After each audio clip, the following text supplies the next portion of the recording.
It was a miserable start to the weekend as BC football lost to 2-8 Pitt, but things got much better for BC, both on the ice and on the court, all on today's show. You are Locked On Boston College, your daily podcast on the Boston College Eagles, part of the Locked On Podcast Network, your team every day.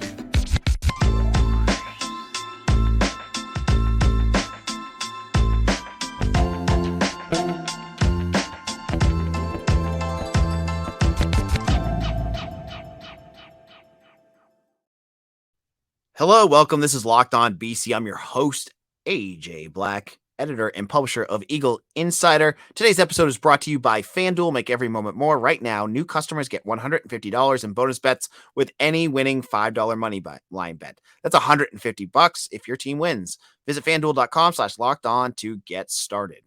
So this weekend, let's get into what happened. First of all, the good news. BC basketball got their fourth straight win of the season with a win over Harvard. Hockey won 2 against UConn, who, with Mike Cavanaugh as their head coach, has been a tough out for BC. They won at home, and they won 3-0 on Saturday in Stores. So 2 quick wins for hockey, who's number 4 in the country. Basketball's looking good, but we're going to start things off with things that aren't too good, and that's the football team. BC football, 2-8. Pitt. What happens?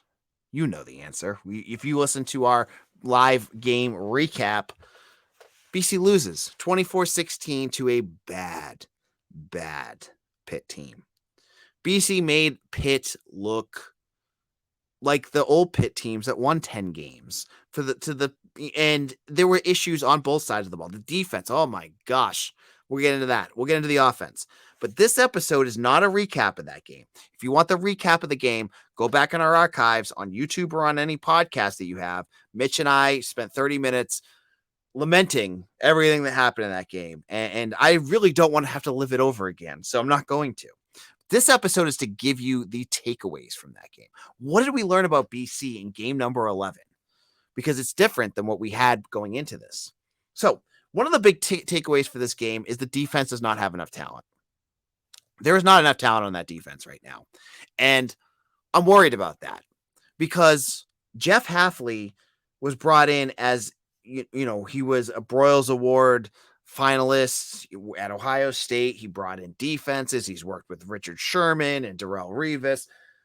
All this talk about all the defenses that he's had. And right now, there is not a single playmaker on that defense. Donovan Azaraku is playing well, and he's doing his best. Cam Horsley is not bad. I'm not giving him enough credit. He's doing pretty well too. But my gosh, you look at the linebackers, you look at the secondary, and it's worrisome. And that's the reason why Pitt's quarterback, a third stringer, took you up and down the field on some of these drives. Why Rodney Hammond, who hasn't done anything behind a very bad offensive line, was able to run for over 100 yards and had that 60-yard run that basically sealed the deal. You have no tacklers. You have zero explosive plays on this defense. I mean, how many games this year has Boston College had 0 sacks? This game, you went in against a offensive line, as I just said, that could rival last year in terms of BC's bad offensive line. There may be a little bit a hair better than that, but you still had 0 sacks. And their quarterback was not a mobile quarterback. There's no excuse that they got no pressure on this guy. So when I look at this, I say to myself, there's an issue with roster construction here. There's an issue with evaluation. You don't have guys that can explode. I thought when Jeff Hafley started, he was going to bring in some guys. The first name that I think of guys that I was like, oh, this is a player that's going to cause some damage, and he showed it right away when he blocked the punt against Clemson, was Neto Ekpala. Now he's put on a little bit of weight, because you have to in college football, and he's lost his speed is just is not as big of a factor as I thought it would be. So this defense, it's worrisome. And when you're playing against Miami, I'm very worried about the future of this defense. That is point number one. That's my takeaway on number one. Takeaway number two is there's something going on with Thomas Castellanos. And I'm not saying he's regressing, which he kind of is, but I think there's physically something going on with Thomas Castellanos. Pitt did a good job of keeping him in the pocket. When you have Castellanos staying in the pocket, you're in trouble. But watch him. Watch what he can and can't do. If you compare it to the Georgia Tech game, he's not the same player. And it has nothing to do with scheming. They did this and this. Teams back against Georgia Tech, they were able to scheme against him too, and he's still able to. His explosiveness was there. The explosiveness of him, I feel, is gone. I don't feel like as a quarterback he can do the things with his legs that he was able to do before. So, to me, my takeaway is there's something going on there. Hafley has, to me, reading into what he said, has alluded that he's not 100%. I don't know what the injury is. And it's not fair for me to even guess what it is, but it seems like it's taken away his speed. He gets his runs, but his runs remind me of some of those running back, dual threat quarterbacks that are just like, yeah, they can run, but they don't really do much. It's no longer the guy that can hit big runs here or there. Castellanos really, to me, in this game had probably like 2 or 3 runs where I grade him as like explosive. The one where he should have had a touchdown, and a few other, ones where he would extend a play to get a first down. Other than that, it was like 4 yards here, 5 yards here, 3 yards here, no yards, sack. When Castellanos is hurt, it really hurts this offense. He can't do what he wants to do. And then this offense is built around what he does when he's explosive.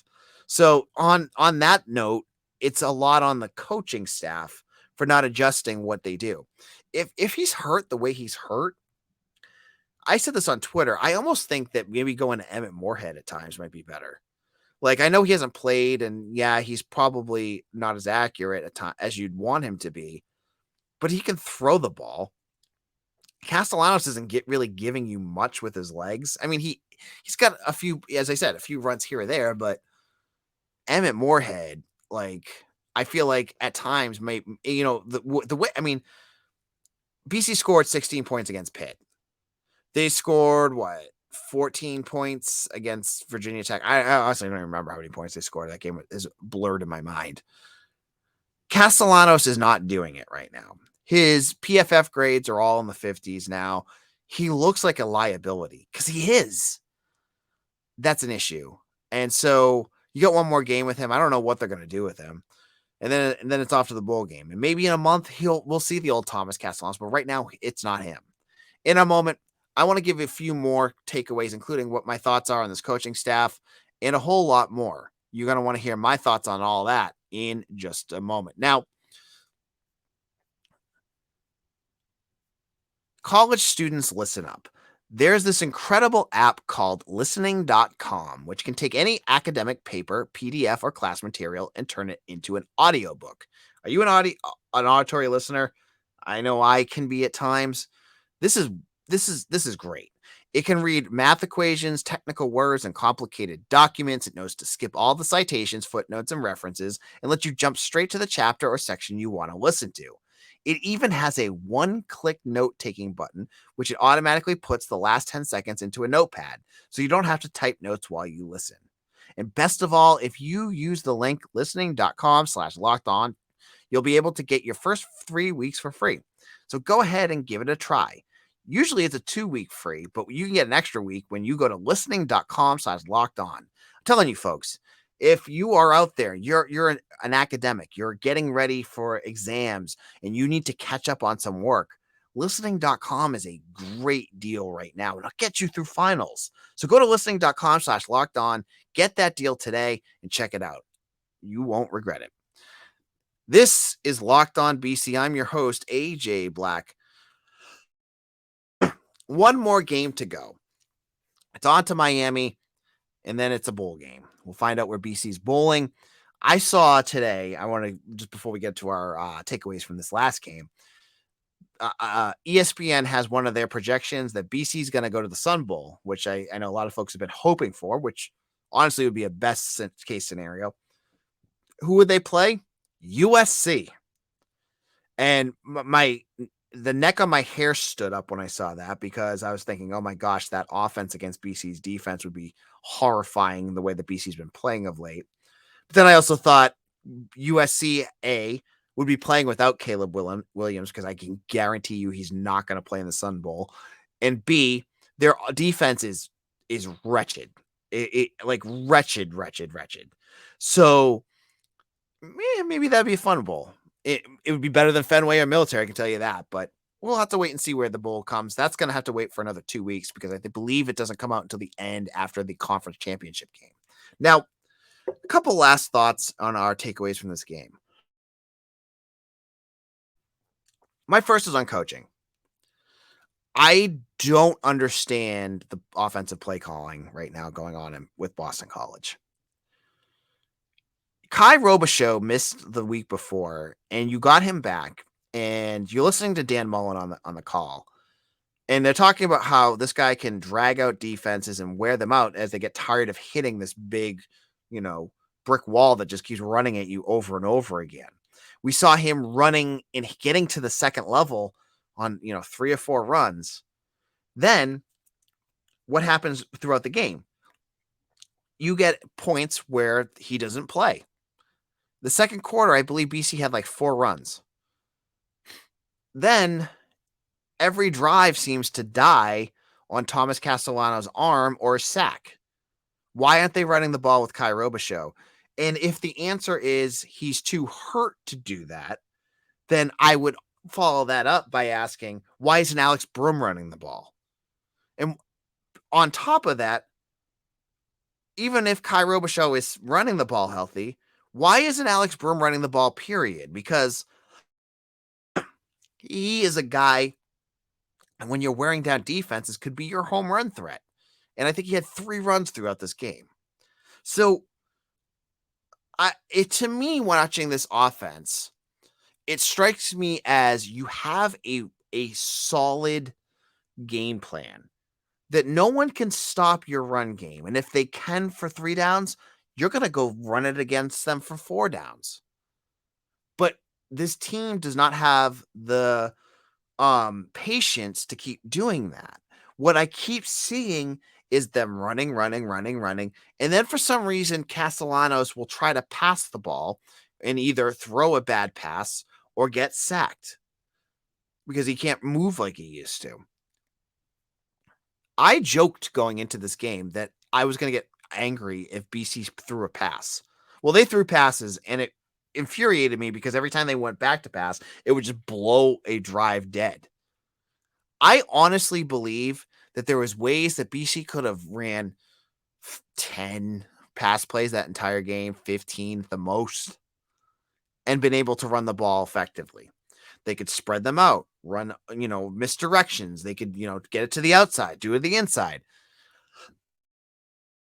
And that would have been enough. That would have got you what you needed. And it would have limited turnovers, which we saw a bunch of those. We would have limited, penalties and all sorts of issues that were going on. So I was frustrated watching this. And I thought the offensive play calling did no favors for what BC can and cannot do. And with that, I don't want to talk about this Pitt game again, because I don't think BC needs to, we need to get into any more with what happened. Now, in a moment, I'm going to have a special guest on to talk basketball. Beacon Street Ball is a big time BC Twitter handle who talks and knows BC basketball better than anyone I know. And he's going to come on. He's a special guest. We're going to get into everything going on with BC basketball, including a big win this weekend over the Harvard Crimson. You're going to want to make sure you hear that in just a moment. Now, Score early this NFL season with FanDuel, America's #1 sportsbook. Right now, new customers get $150 in bonus bets with any winning $5 moneyline bet. That's $150 in $50 if your team wins. If you've been thinking about joining FanDuel, there's no better time to get on the action. I said earlier, BC is a 7-point underdog against Miami. You think that that's too much, too little? You can head on over, and you can get player props too. If you're thinking that, LeBron James is the over under is 28 points for one of his upcoming games, you can go over to get that as well. And with player prop spreads and much more, FanDuel is the place to go. So visit FanDuel.com/lockedon and kick off the NFL season with FanDuel, the official sportsbook partner of the NFL. Locked on Boston College. This is AJ Black. I am so excited tonight that we're going to be joined by Beacon Street Hoops. Beak, how's it going? Great to have you on the show today. Thank you. Yeah, I'm excited to be here. Excited, as everyone knows, love talking about Boston College basketball. So this is a dream come true in a sense. Yeah, I mean, when we are talking college basketball, BC college basketball, we had to go to the source. We had to go to one of the biggest names out there in terms of following this teams and giving the best analysis. And Beacon Street Hoops is one of the best out there, so we had to go there. And I'm so pumped to talk to him. So BC improves to 4-0, the first time that they have 4 straight wins to start a season since 2007, 2008, defeating Harvard on Saturday. Talk a little bit about that game. What were some of the things that you noticed, some of the things that you took away from one of their biggest wins of the season? Yeah, definitely. I mean, I think the first thing that stands out to me, and I know everyone keeps talking about this, right? But it's the resiliency. And that's the number one thing. I've been watching BC, since probably I started really following it in probably about 06, 07, started going to games about 2000. I think anyone who looks back at those teams, BC's always been, like Earl Grant likes to say, a gritty, not pretty place from a basketball standpoint. And so the ability to, as you find Harvard yesterday going on run after run, and we were able to sort of punch back. And I think that's the biggest thing that really impressed me yesterday, and it's impressed me all year. I mean, I think you can look at individual performances. Was Post incredible? Yes. Was Zachary very good for the second game in a row? Yes. But we've seen great individual performances before. You've seen it. I've seen it. And what I think the difference is this team's shown, like, hey, if we get punched in the mouth, we're not going to roll over, and we're going to come back and we're going to find a way to win games no matter what it takes. So that's the number one thing I see out of this team, especially yesterday, just sort of reinforcing that. I wrote this today or yesterday on Twitter, I don't remember, but I really do genuinely believe that this team is going to be tough to beat. They're not going to, that's not to say they're not going to lose, a good amount of games, but every game I think is going to be a dogfight. And that's, as a fan, really all you can ask for. Yeah. And let's talk about Quinten Post. 20 points, 19 rebounds, 5 blocks. Jeff Goodman had him as his player of the game nationally. And I know BC fans don't like talking about Jeff Goodman, but when you get respect like that, you got to give it to him, right? So, what kind of game did he have? I mean, he looked fantastic out there on Saturday. Yeah, I mean, he was unbelievable. I think, again, I'm a huge Post guy, and I have been since he came here, right? I think the upside's just unbelievable because of the inside-out game, and I think in college it's just so valuable if you can do other things than back to the basket. So we all know what we're getting with Post. I think the difference from last year to this year, the first thing I see is he's way more comfortable putting the ball on the deck. And I think his ability to step out and not just shoot it, but also put it on the deck and go to the rim is huge. But then yesterday, right, you get the 5 blocks. I think that's what it was. And that's not something you saw from him last year, really not even in the first few games. I thought against the Citadel, that was one of the big, I know he had the foul trouble, but that was one of the big misses to me is listen, you're 7 foot tall. If the next tallest guy is 6'8", you got to be absolutely affecting every time a guy goes in there. And I thought yesterday he did that. I mean, the defense stood out to me more. He's going to get his points because he's going to get so many touches. His usage rate is off the charts. But, when you can get 5 blocks, 19 boards is unbelievable. Yeah, I don't know really much more there is to say. I do really genuinely believe he's probably our best player in a decade. I think he's right now playing better than Jerome was. Jerome's obviously a way more NBA talent than Post probably is, but in the college game, if you're a 7-footer who can go inside and outside, most teams can't touch that. And Claudell Harris, I mean, we're looking at breakout games. This was after some really frustrating games to start his career. So people throwing around some unfavorable comparisons to some other transfers. Yep, myself included. Yeah, same here. But this was a game he really turned it on and really established himself as a dominant offensive threat. No, I don't want to say a dominant, but a really strong offensive threat and a good third offensive target for BC. What did you see out of him that really kind of, stood out to you? Yeah, definitely. I mean, I think so, as someone who spends way too much time thinking about and talking about this team, once the kids get back on campus, you start hearing like little murmurs about how kids look and all this stuff. And so one thing that I kept hearing was like, Claudell has been the best player in the gym since, he got here in late August. And that's all great. And I want to believe, everything's people saying. I'm not at the practices. So if you tell me, I'm like, listen, this is great. But then you came into the games and you watched him and I watched him, right? And he slow start, I think, is probably being generous. There were definitely some moments where it was, flashbacks to those people who you're alluding to, which I think people think Eli Carter and Derek Thornton.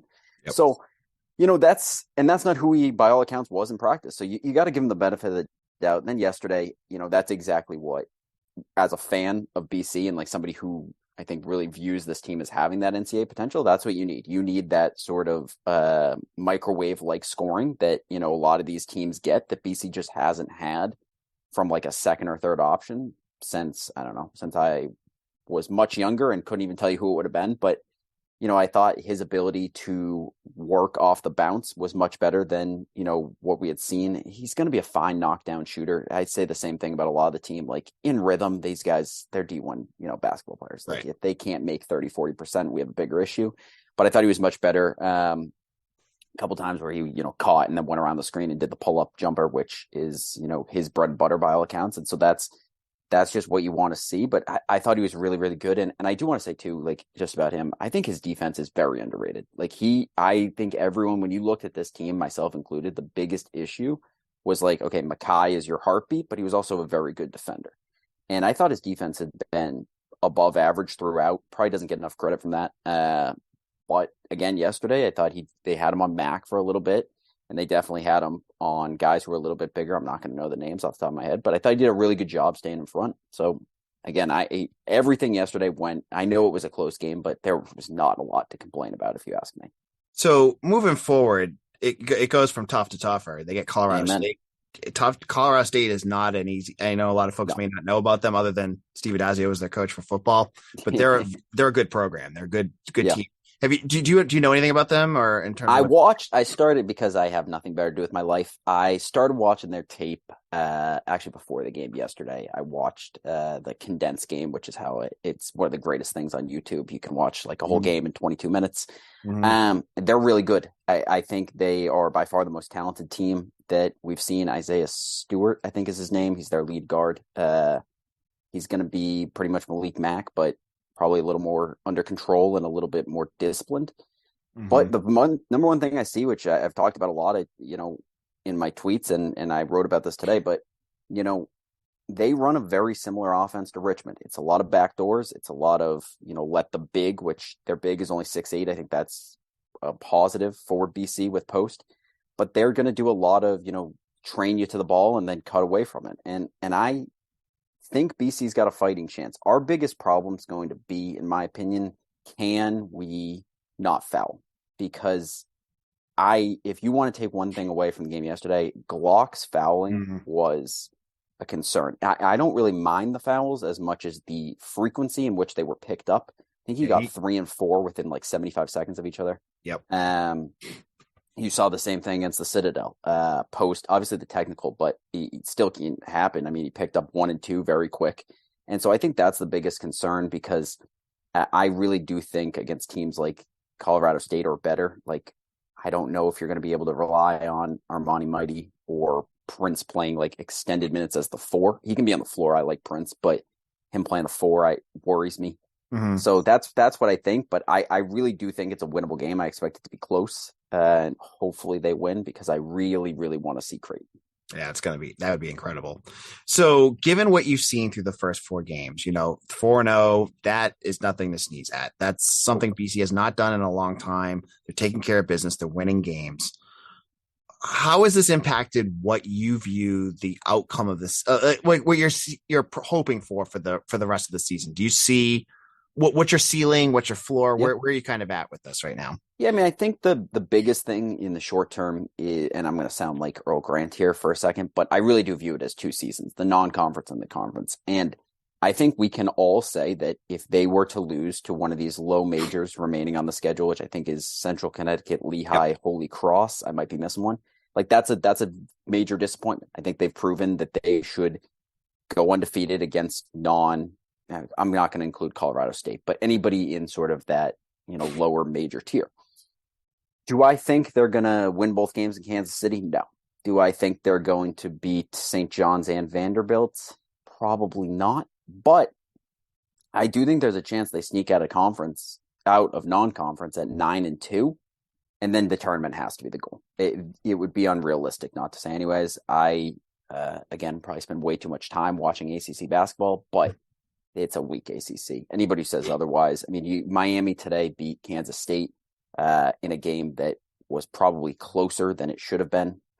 So Miami's probably not as good as people think. I think Duke is not as good as people think. And then Carolina, I mean, maybe they're good, maybe they're not. I'm not saying BC's any of these teams, but my point is that the ACC is not as good as people think. So if you get it 9-2, I think you got to be thinking 21 wins, 12-8 in conference. And then you hope that that's enough to get it done. But I think 20 wins is basically the floor, barring injury. Obviously, injury happens, then all bets are off. But that's where I'm at. I would think that'd be 21-10 is probably what I'm looking for. That's tournament right there, right?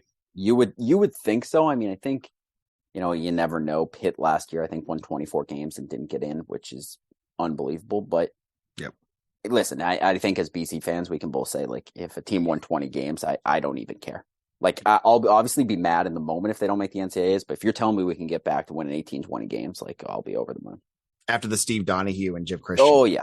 That would I know, like, I've been going to these games. I think I've been to every home game for, like, the last 12 years, and it's like, I would do nearly anything to win, 18. So let's talk about that.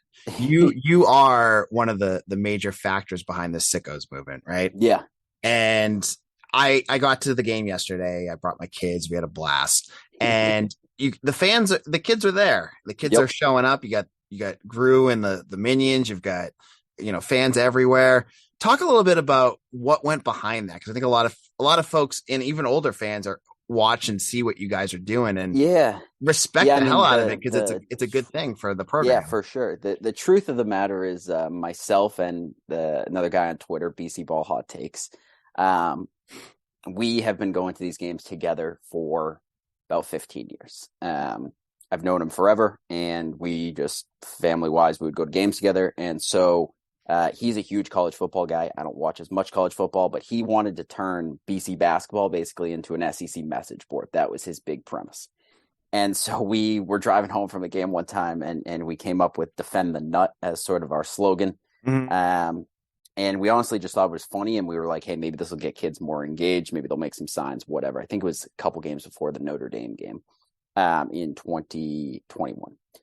And it's caught on. It's crazy. I love it. I am probably, getting a little old to be mixing it up with students nowadays. But, it is still really cool to see. And I go to a ton of the games away as well. And one of the things that I've just always wanted is, like, I want a BC atmosphere to look like an ACC atmosphere. Not to get too far off the rails here, but, like, one of the big complaints I always see is, like, well, on a Tuesday night, no one goes to college basketball games. I can tell you from going to a lot of Tuesday night games in other cities, that is not the case. I mean, BC played Virginia Tech at 9 on a Tuesday last year, and the place was nearly full. So it's definitely something that can happen. I'm sure you remember this too. Like, it used to be very full back in the day in 06, 07. That's sort of what got me hooked for life. And that's really what it comes down to. I love the students. I think the minion thing is hilarious. Mm-hmm. I think the kids, the players jumping with the students after the game is really cool. I think Earl's done a great job of buying into it. I do have to shout out the athletics department because they have let us run with a lot of things that they probably shouldn't have let us run with. Mm-hmm. And they've been really good to us and me personally. So I do appreciate that, but it's just cool, man. I mean, I just want BC basketball. Everyone always says it's one of the most important things in my life, as silly as that sounds. Like, I just want kids to enjoy it, and I just want everyone to have fun, and down to little kids. I mean, I think it's so cool when you see, like, 5-10-year-old, I'm bad with ages, but see 5 and 10-year-old kids who are like super into it. I saw Jay-Z like sign autographs yesterday, which is sick. Like that type of stuff is just really cool because when I was, 8, 9, 10 years old, I was watching Troy Bell and all that. And that is what I wanted. Like my favorite player wasn't insert NBA star, Paul Pierce. That's probably too early. I'm bad with times, but my favorite player was Troy Bell. And like, that's just what I want it to be because that's like, it's nostalgia. That really is as simple as that. Well, you guys have done a great job of like getting the students in, and now with winning, it's going to help get it even bigger, right? Like winning cures everything, right? Like you were mentioning, well, I was at BC in 06, 07, and I've been a football season ticket holder for years and, all that. My favorite moment at BC was BC and Syracuse. I think it was the Hakeem Warwick year. Yep. BC was 20-0. That the craziest moment. So I've seen what BC basketball can be like and what the fan base can be like. And it's so great to see like just, you see that the memes, I think it's the UConn trolls that always put it up of like the one person and but like to go last night, there was a ton of fans there and, there's a lot of people that really do care about it. You guys have done an awesome job with that. So yeah, I mean, I think just to piggyback that off of like, we did a podcast for a quick bit, me and BC Ball Hot Takes. And the opening clip was when Sean Marshall jumped up on the scores table after he hit the shot against Florida State. Mm-hmm. And it's ingrained in my mind. I remember I wrote a paper about it where like an essay about it when I was a kid. Like it's one of the signature moments in my life. And I love football. Everyone thinks I like hate BC football. I grew up going to BC football games. I don't know, hundreds of games I've been to. And I don't hate BC football, but there's just something special about like in the Northeast, an indoor game, place packed to the gills. It's loud. It's college. To me, that's like what embodies college. And that's what it's all about. Is like, I'm obviously super nostalgic about it, but yeah, no. And I love, I think all the Twitter accounts are great. I think what you guys do is really cool. I think, just seeing all the students get involved, writing about it, blogging about it, whatever you want to call it. Like, I don't know. It's just something, I'm sure better than I do, but it's like, it wasn't a thing 10 years ago. Like there were maybe a couple, but it's just ballooned. Even as someone is more mainstream, right? Like, I love it when I see my like Twitter notification. I see someone like hashtag or like sickos. I'm like, nice, another one. And they all have like really funny handles, and they're all different. But you guys all do a great job with that. So we're gonna head out, but I hope to get back on again soon. So love it. Yeah, I'd love to come back. Maybe pre ACC. I don't know how much things would have to go really far south, but who knows? Well, we're gonna see what's going on with football, but I would love to. I love talking basketball and hockey. So, Beacon Street, where can people find you in your work? Yeah, so it's at Beacon Street Ball on Twitter. It's Beacon and then ST Ball on Twitter. That's really about it. I should be better, but that's all I care about. And you can find me tweeting way too much during games, and then that's about it. So it's well give me worth a follow. it. I appreciate it. Follow Beacon Street on Twitter. So this is AJ Black. Follow me on Twitter at AJ Black 247, and you can get my work at Eagle Insider. We'll be back again tomorrow as we continue to preview the Miami game. 7-point underdogs. That seems a little light to me, doesn't it? Yeah, I think so, but who knows? So thank you so much, Beacon. We'll see you guys again soon. We'll be back again for another episode tomorrow. How do I stop?